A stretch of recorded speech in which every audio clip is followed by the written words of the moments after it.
I am not a financial advisor. This is not financial advice. Do your own research. Consult a professional investment advisor before making any investment decisions. This show is for entertainment only. Faites vos propres recherches. Here we are in another episode of the Simple Success Podcast. And this is financial life coaching from a happiness perspective.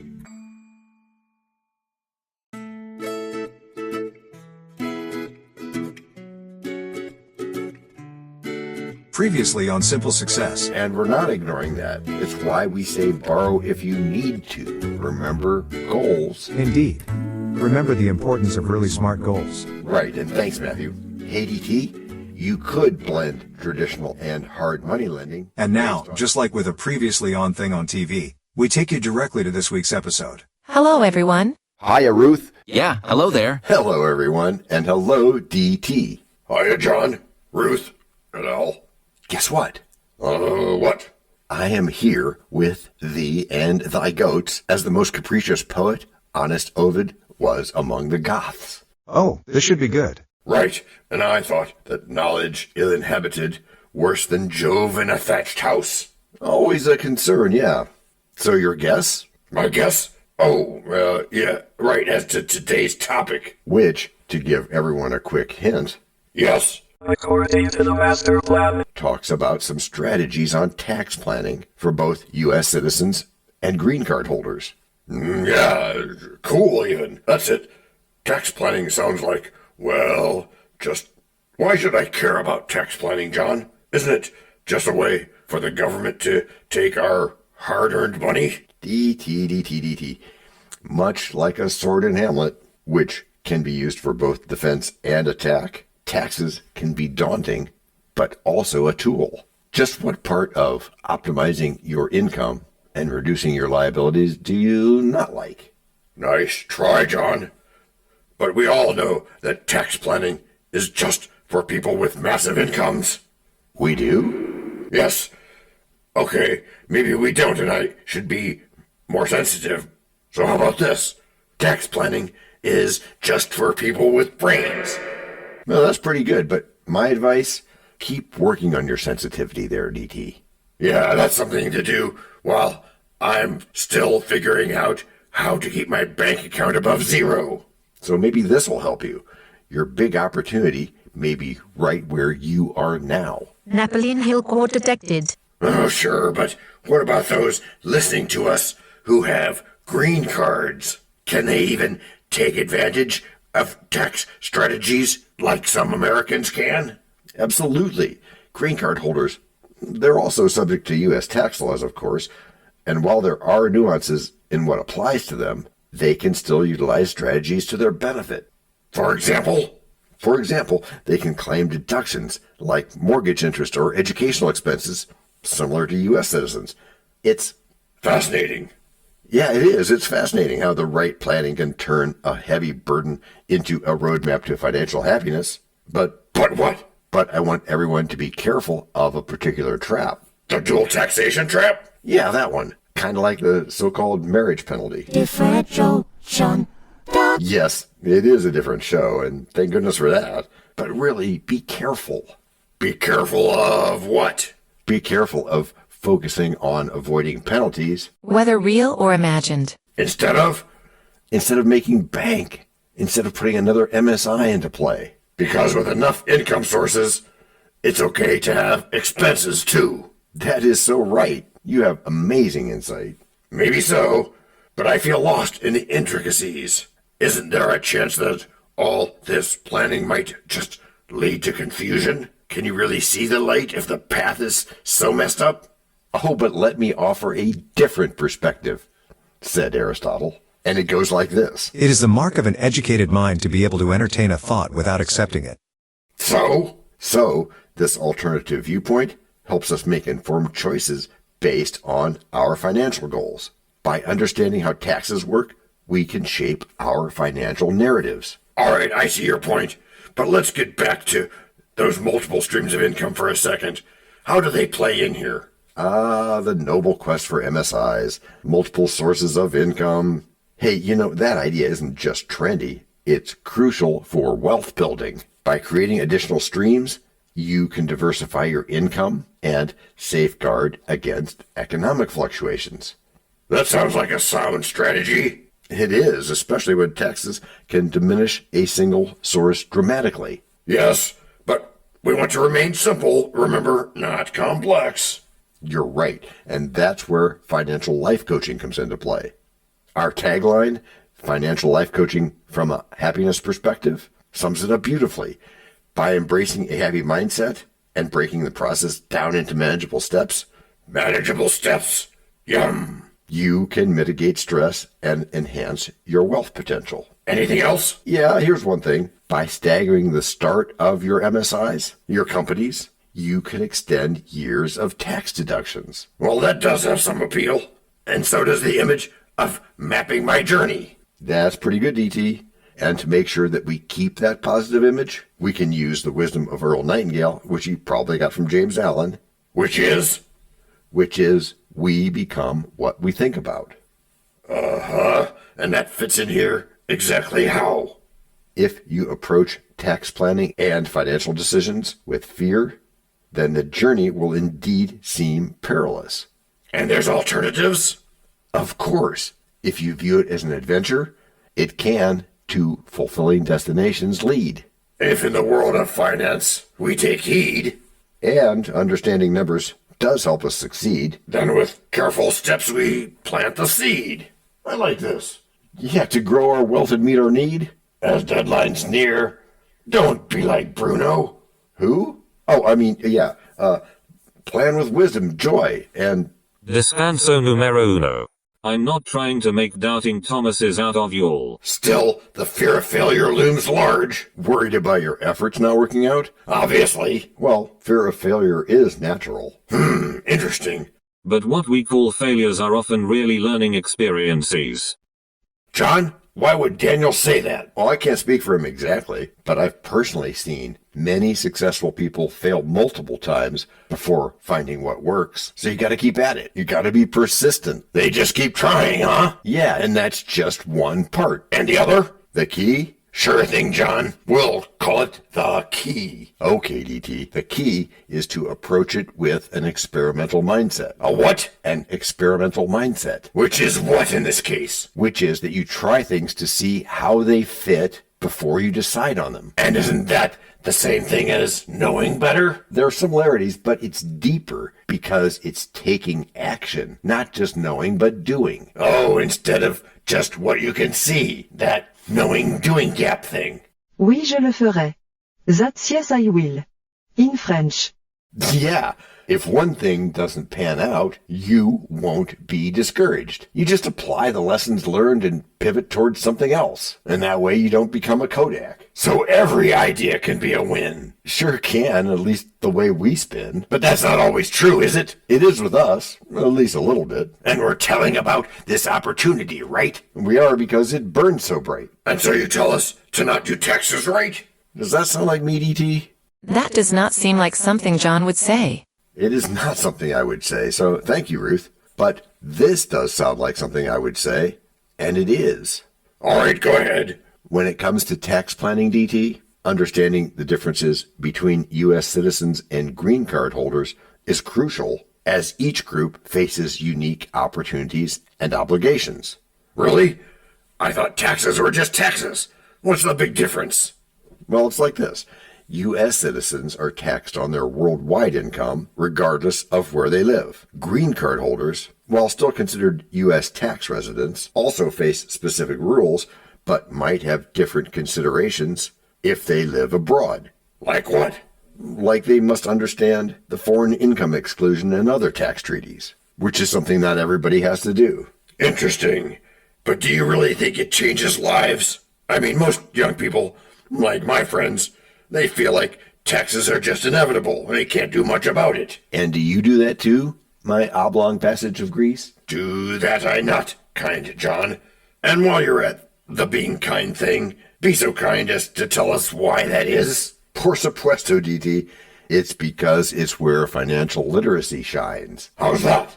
Okay, you want to know more? I do. Okay, it is that since you appreciate financial literacy, and since I also appreciate our approach to things, putting positive mental attitude stuff into real-life practice, you'll also realize that there is a lot more to a good financial strategy than just avoiding tax, no matter where you live. Do you mean it's not important to save on taxes? Oh no, Olivia, I don't mean that. Not at all. But I was also starting to think that, so what did you mean? I mean that, as a fundamental idea, you can never hold ways to avoid any expense up on the same plane as you would hold ways to make money. You're gonna lose people there, John. I know, and I have. But honestly, anyone who's lost already is also already thinking too narrowly. So what to do instead? What to do instead? Instead, what you do is focus on what you want to have happen, not on what you don't. So you create another MSI. Correct, Matthew, knowing that if the thing you create is a good one, it's going to have some expenses.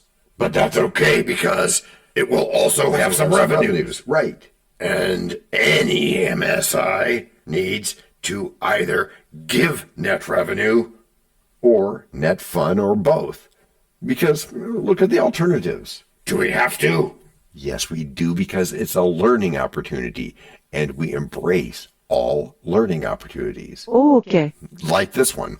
If you focus on avoiding taxes as a U.S. citizen, then you have to prioritize avoiding taxes over making more money. Yeah, and if you focus on avoiding taxes as a green card holder, then what? Then you again have to prioritize avoiding those taxes instead of making more money. All right, and that's not a circular argument, is it? No, it's not. And we're not just considering a few strategies like retirement or home buying.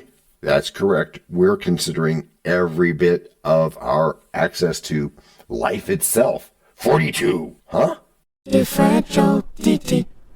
Yeah, it's just imagery, and I like that imagery, John, but it only sounds good on paper. In reality, it can feel overwhelming. And that's why we take things one step at a time with a checklist.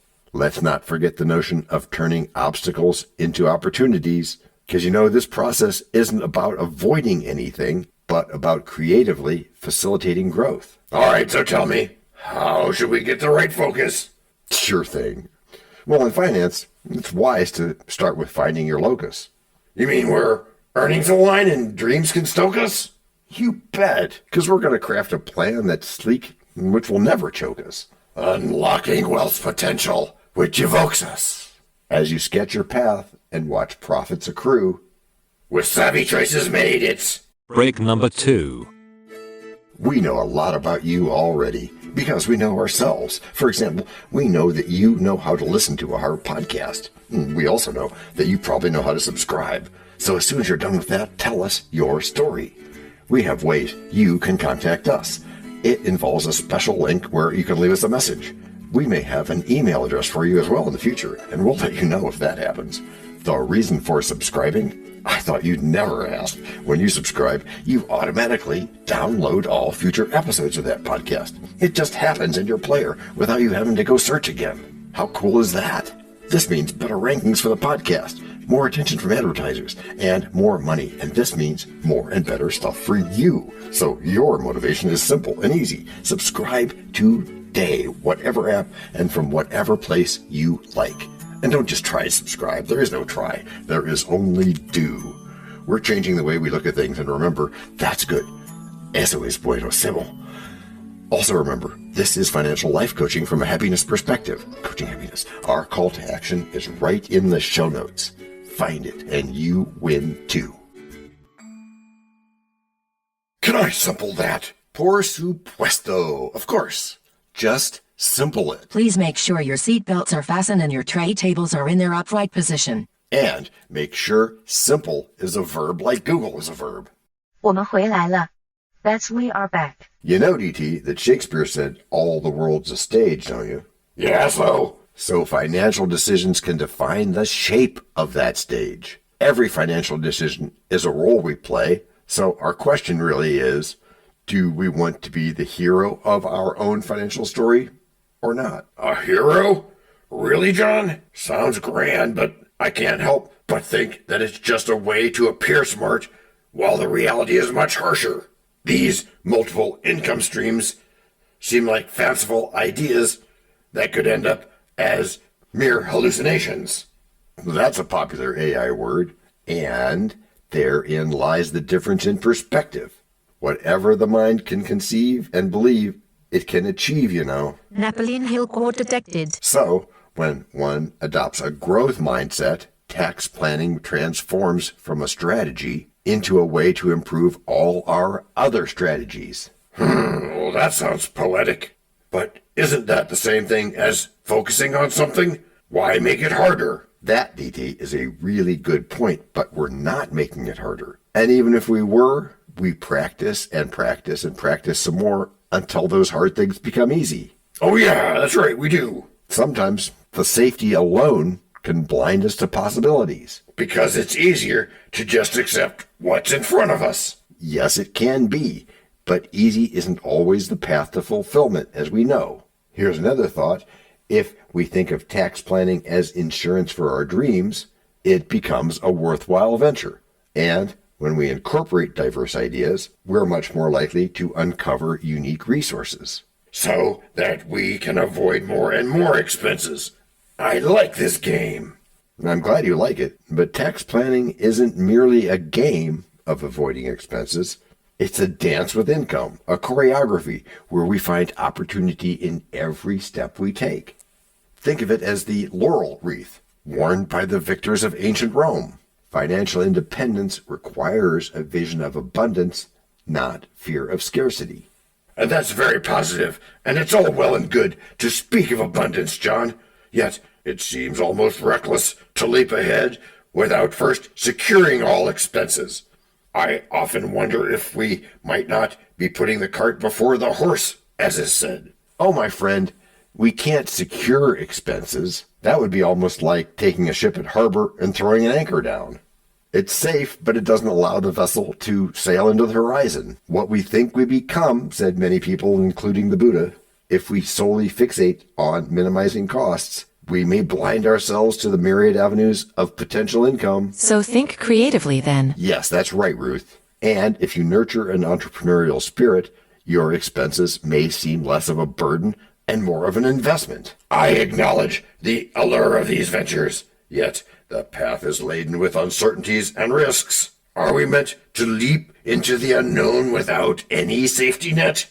No, we are not. A balance exists, strengthening the mind and building skills before diving deep. This is where the beauty of alternative viewpoints emerges. Engaging with others who dare tread varied paths expands our horizons. You'd be surprised at how one perspective can change our approach to risk. Because then, the power of dialogue truly comes into play. One mind engages another and sparks a night, illuminating even the shadowy landscapes of doubt. And together, we can take action and seek knowledge, employing the wisdom gleaned from diverse cultures and philosophies. Just as a rich tapestry weaves beautifully from different threads, so too can our financial strategies enhance our lives. Oh, all right. You've crafted an intriguing tapestry with words that resonate, John. I find myself contemplating the shift in focus, the transformation from a cautious approach to a more expansive one. Good choice, my friend. And remember, every monumental journey begins with a single step. Yeah, the Laosu thing. So let that step be towards a more lucrative view of possibilities. So in pursuing wealth, we embrace the art of flexibility and creativity while not abandoning the realities of expense management. Precisely. We consider it as a dance with rhythm governing each movement. And when the tempo changes, we adapt without losing our grace.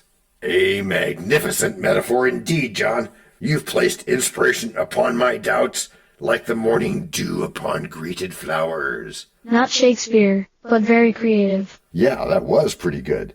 And now, let us close with the simple solution bell. May it echo throughout our minds as we move forward towards financial prosperity. Seeking income ceaselessly while managing expenses wisely fortifies our futures. A challenge laid forth. I'm ready to delve into this exciting venture, igniting dynamism in our approach to financial planning, and together we'll compose a financial masterpiece. With wisdom as our guide, abundance will find us. Onward, then, to new horizons, fueled by friendship and insight. Oh, wait. What, DT? If I step forward, will you be there to guide me? Always, my friend. Together, through knowledge and collaboration, we can face whatever financial seas lie ahead and conquer the complexities of wealth building. All right, John. I guess it's time to get started with taking that first step. Then let's embark on this journey hand in hand, echoing the sentiments of the wise, the best is yet to come. Which is how you've all gotten good. Gracias por escuchar. Salut. À la prochaine. No robots were harmed in the making of this podcast.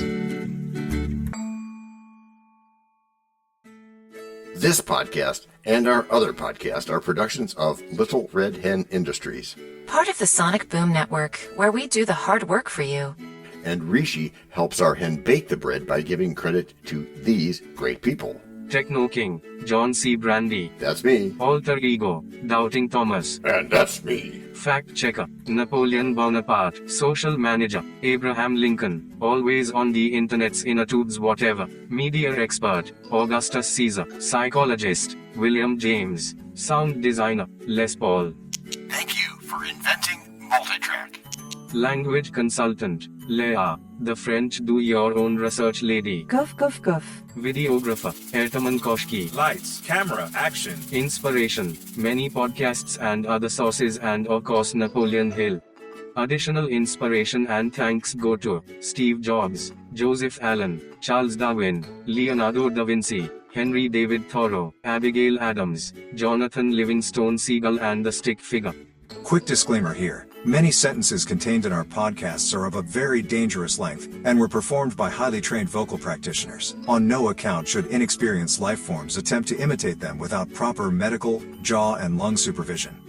And before we forget, you can also subscribe to both podcasts, join the community, and benefit from many of our techniques, including financial advice, patience, practice, and even podcast production for your ideas. Of course, you'll have to head to the show notes, either on your phone or on the web, to get the links and stuff. And all those clickable links are in the show notes. Hey, Emma, do you, Samantha, and Daniel want to tell us a bit more about this stuff?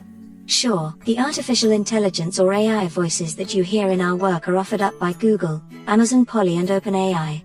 They don't sponsor us yet, but we love what they do, and we just love what AI can do when lovingly crafted. Finally, you can find us through our network. We happily consider guests and consider guesting on other people's shows. That sounds like a really old school computer voice. I'll call it Zarvox. It's definitely not Samantha, or any other modern AI. Yeah, I'm not feeling well today. Our music comes from Puke by Ben Sound and from Piano Background by Nick Simonados. Thanks also to AI MuseNet, Suno.ai, Audio.com, Phrase.io, 11 Labs, and Ace Studios. The sound effect credits go to Jackson Academy Ashmore, Canoe CG, Dr. Jekyll, Joe Payne, Everything South, MK Play More Stories, ERH, Sand Emotious, Big Pickle 51, and Just Kidding. Yes, that's his or her name. All on freesound.org. Also, languages other bomb. Paul.